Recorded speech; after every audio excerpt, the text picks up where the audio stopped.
The Book of Daniel, Chapter 1. In the 3rd year of the reign of Jehoiakim, king of Judah, came Nebuchadnezzar, king of Babylon, unto Jerusalem, and besieged it.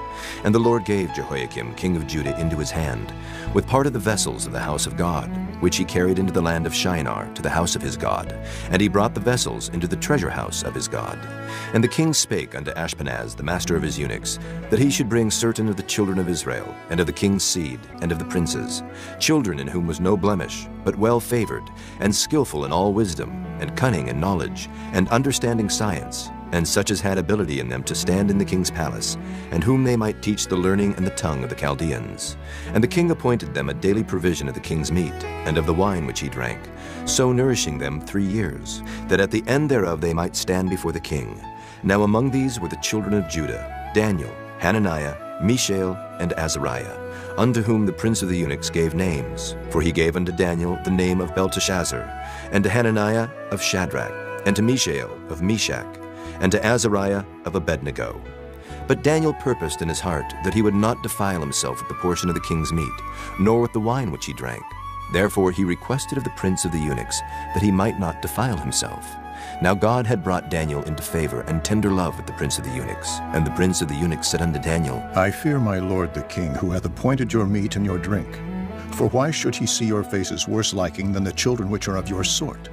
Then shall ye make me endanger my head to the king. Then said Daniel to Melzar, whom the prince of the eunuchs had set over Daniel, Hananiah, Mishael, and Azariah, Prove thy servants, I beseech thee, 10 days, and let them give us pulse to eat and water to drink. Then let our countenances be looked upon before thee, and the countenance of the children that eat of the portion of the king's meat. And as thou seest, deal with thy servants. So he consented to them in this matter, and proved them 10 days. And at the end of 10 days their countenances appeared fairer and fatter in flesh than all the children which did eat the portion of the king's meat. Thus Melzar took away the portion of their meat, and the wine that they should drink, and gave them pulse. As for these 4 children, God gave them knowledge and skill in all learning and wisdom. And Daniel had understanding in all visions and dreams. Now at the end of the days that the king had said he should bring them in, then the prince of the eunuchs brought them in before Nebuchadnezzar. And the king communed with them, and among them all was found none like Daniel, Hananiah, Mishael, and Azariah. Therefore stood they before the king. And in all matters of wisdom and understanding that the king inquired of them, he found them 10 times better than all the magicians and astrologers that were in all his realm. And Daniel continued even unto the 1st year of King Cyrus. Chapter 2. And in the 2nd year of the reign of Nebuchadnezzar, Nebuchadnezzar dreamed dreams, wherewith his spirit was troubled, and his sleep brake from him. Then the king commanded to call the magicians, and the astrologers, and the sorcerers, and the Chaldeans, for to show the king his dreams. So they came and stood before the king. And the king said unto them, I have dreamed a dream, and my spirit was troubled to know the dream. Then spake the Chaldeans to the king in Syriac, O king, live forever. Tell thy servants the dream, and we will show the interpretation. The king answered and said to the Chaldeans, The thing is gone from me. If ye will not make known unto me the dream with the interpretation thereof, ye shall be cut in pieces, and your houses shall be made a dunghill. But if ye show the dream and the interpretation thereof, ye shall receive of me gifts and rewards and great honor. Therefore show me the dream and the interpretation thereof. They answered again and said, Let the king tell his servants the dream, and we will show the interpretation of it. The king answered and said, I know of certainty that ye would gain the time, because ye see the thing is gone from me. But if ye will not make known unto me the dream, there is but one decree for you. For ye have prepared lying and corrupt words to speak before me, till the time be changed. Therefore tell me the dream, and I shall know that ye can show me the interpretation thereof. The Chaldeans answered before the king and said, There is not a man upon the earth that can show the king's matter. Therefore there is no king, lord, nor ruler that asks such things at any magician, or astrologer, or Chaldean. And it is a rare thing that the king requireth, and there is none other that can show it before the king except the gods, whose dwelling is not with flesh. For this cause the king was angry and very furious, and commanded to destroy all the wise men of Babylon. And the decree went forth that the wise men should be slain. And they sought Daniel and his fellows to be slain. Then Daniel answered with counsel and wisdom to Arioch, the captain of the king's guard, which was gone forth to slay the wise men of Babylon. He answered and said to Arioch, the king's captain, Why is the decree so hasty from the king? Then Arioch made the thing known to Daniel. Then Daniel went in and desired of the king that he would give him time, and that he would show the king the interpretation. Then Daniel went to his house and made the thing known to Hananiah, Mishael, and to Azariah his companions, that they would desire mercies of the God of heaven concerning this secret, that Daniel and his fellows should not perish with the rest of the wise men of Babylon. Then was the secret revealed unto Daniel in a night vision. Then Daniel blessed the God of heaven. Daniel answered and said, Blessed be the name of God forever and ever. For wisdom and might are his, and he changeth the times and the seasons. He removeth kings and setteth up kings. He giveth wisdom unto the wise, and knowledge to them that know understanding. He revealeth the deep and secret things. He knoweth what is in the darkness, and the light dwelleth with him. I thank thee and praise thee, O thou God of my fathers, who hast given me wisdom and might, and hast made known unto me now what we desired of thee. For thou hast now made known unto us the king's matter. Therefore Daniel went in unto Arioch, whom the king had ordained to destroy the wise men of Babylon. He went and said thus unto him, Destroy not the wise men of Babylon. Bring me in before the king, and I will show unto the king the interpretation. Then Arioch brought in Daniel before the king in haste, and said thus unto him, I have found a man of the captives of Judah that will make known unto the king the interpretation. The king answered and said to Daniel, whose name was Belteshazzar, Art thou able to make known unto me the dream which I have seen, and the interpretation thereof? Daniel answered in the presence of the king, and said, The secret which the king hath demanded cannot the wise men, the astrologers, the magicians, the soothsayers show unto the king. But there is a God in heaven that revealeth secrets, and maketh known to the king Nebuchadnezzar what shall be in the latter days. Thy dream and the visions of thy head upon thy bed are these. As for thee, O king, thy thoughts came into thy mind upon thy bed, what should come to pass hereafter. And he that revealeth secrets maketh known to thee what shall come to pass. But as for me, this secret is not revealed to me for any wisdom that I have more than any living, but for their sakes that shall make known the interpretation to the king, and that thou mightest know the thoughts of thy heart. Thou, O king, sawest and behold a great image. This great image, whose brightness was excellent, stood before thee, and the form thereof was terrible. This image's head was of fine gold, his breast and his arms of silver, his belly and his thighs of brass, his legs of iron, his feet part of iron and part of clay. Thou sawest till that a stone was cut out without hands, which smote the image upon his feet that were of iron and clay, and brake them to pieces. Then was the iron, the clay, the brass, the silver, and the gold broken to pieces together, and became like the chaff of the summer threshing floors. And the wind carried them away, that no place was found for them. And the stone that smote the image became a great mountain, and filled the whole earth. This is the dream, and we will tell the interpretation thereof before the king. Thou, O king, art a king of kings. For the God of heaven hath given thee a kingdom, power, and strength, and glory.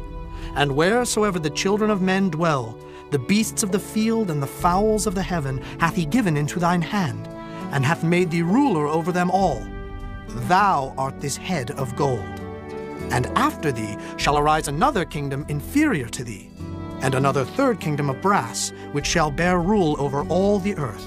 And the fourth kingdom shall be strong as iron. For as much as iron breaketh in pieces and subdueth all things, and as iron that breaketh all these, shall it break in pieces and bruise. And whereas thou sawest the feet and toes, part of potter's clay and part of iron, the kingdom shall be divided. But there shall be in it of the strength of the iron, for as much as thou sawest the iron mixed with miry clay. And as the toes of the feet were part of iron and part of clay, so the kingdom shall be partly strong and partly broken. And whereas thou sawest iron mixed with miry clay, they shall mingle themselves with the seed of men. But they shall not cleave one to another, even as iron is not mixed with clay. And in the days of these kings shall the God of heaven set up a kingdom which shall never be destroyed.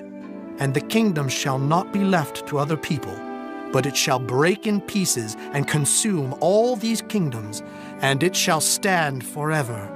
Forasmuch as thou sawest that the stone was cut out of the mountain without hands, and that it brake in pieces the iron, the brass, the clay, the silver, and the gold, The great God hath made known to the king what shall come to pass hereafter, and the dream is certain, and the interpretation thereof sure. Then the king Nebuchadnezzar fell upon his face and worshipped Daniel, and commanded that they should offer an oblation and sweet odors unto him. The king answered unto Daniel and said, Of a truth it is that your God is a God of gods, and a Lord of kings, and a revealer of secrets, seeing thou couldst reveal this secret. Then the king made Daniel a great man, and gave him many great gifts, and made him ruler over the whole province of Babylon, and chief of the governors over all the wise men of Babylon. Then Daniel requested of the king, and he set Shedrack, Meshach, and Abednego over the affairs of the province of Babylon. But Daniel sat in the gate of the king. Chapter 3. Nebuchadnezzar the king made an image of gold, whose height was 60 cubits, and the breadth thereof 6 cubits. He set it up in the plain of Dura, in the province of Babylon. Then Nebuchadnezzar the king sent to gather together the princes, the governors, and the captains, the judges, the treasurers, the counselors, the sheriffs, and all the rulers of the provinces, to come to the dedication of the image which Nebuchadnezzar the king had set up. Then the princes, the governors, and captains, the judges, the treasurers, the counselors, the sheriffs, and all the rulers of the provinces were gathered together under the dedication of the image that Nebuchadnezzar the king had set up. And they stood before the image that Nebuchadnezzar had set up.